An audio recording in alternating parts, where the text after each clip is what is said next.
Thank you very much. We do have a few minutes left for some questions and several questions from the audience.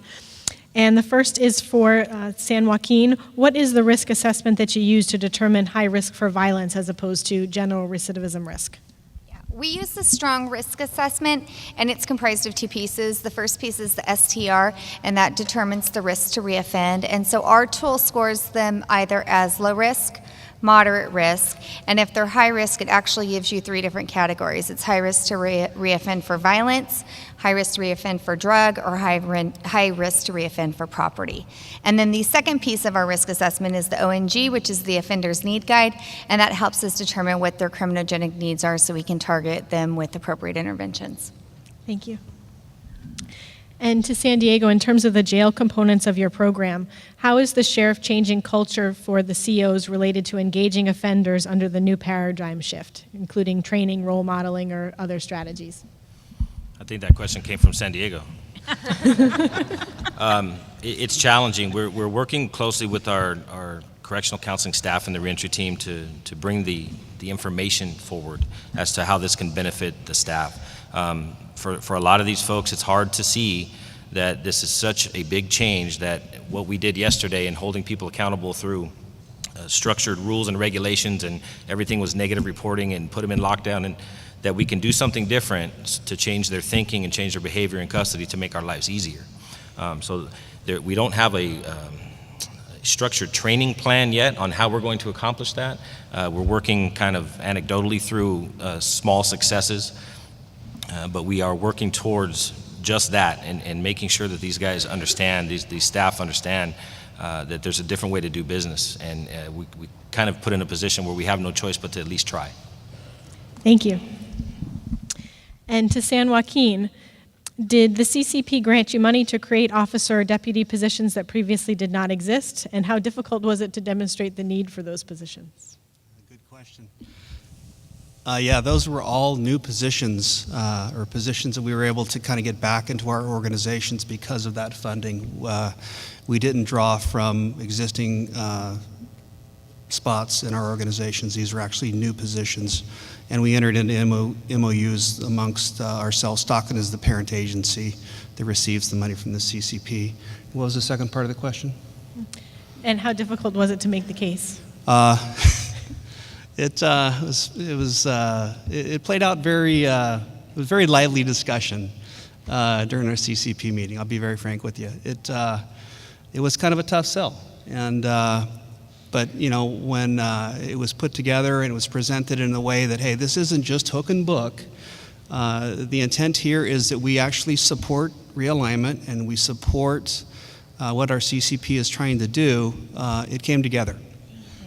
And if I could just add to that a little bit, you know, it was kind of a tough sell because it was different. We didn't want to just keep doing business as usual, but when we realized that we needed some assistance with these high risk to reoffend for violent offenders, and that we could use the CCP task force to kind of go and assist in doing compliance checks, and then to help with the warrants, because as with most counties over the years when resources have dwindled, we don't have a lot of resources to go out and just actively look for offenders that have outstanding warrants. Typically what happens is they get arrested on something new and you run them and you find out they have an outstanding warrant.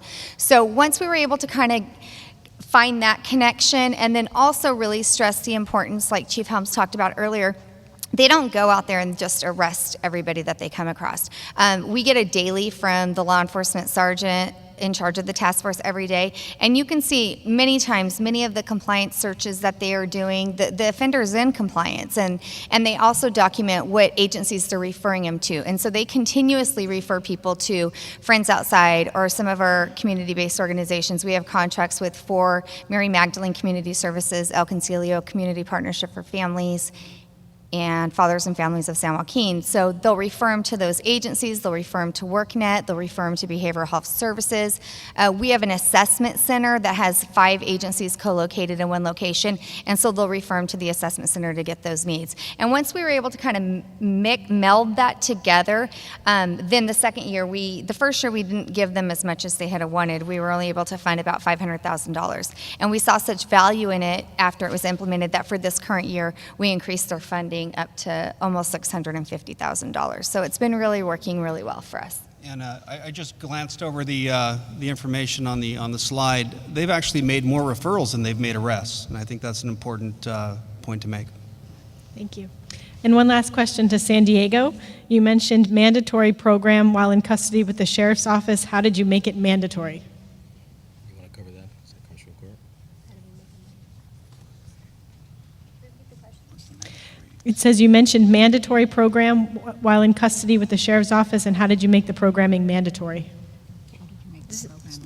Well, the programs that they're doing in custody, they get transferred to the facilities, and those are the best facilities to be at. Like Billy's facility is the East Mesa now reentry facility, and we like to think of it as the Ritz-Carlton of San Diego jails. And so while if you want to be there, you need to be in programming, and if you're not complying with programming, then you can go back to another facility. So there's certain things that they need to do while they're in custody, and we do a lot of encouraging and a lot of motivational interviewing by our correctional counselors and by our probation department, and all of that gets reported back to the judge, so she knows what they've been doing while they're in custody. And if you didn't do while you're in custody, you're going to be on a tighter leash when you get out. And the best probably best marketing tool we have is the offenders, because they talk to each other, and so they know that if you do well in custody, things are going to go better for you in the outside, and if you're not behaving while you're inside, then things are going to be a little bit more difficult for you when you get out into the community. And as I said, our judge is very firm with them and lets them know, if you don't play nice while you're in the community, you are on a prison sentence, and I will be happy to return you to jail to complete your sentence.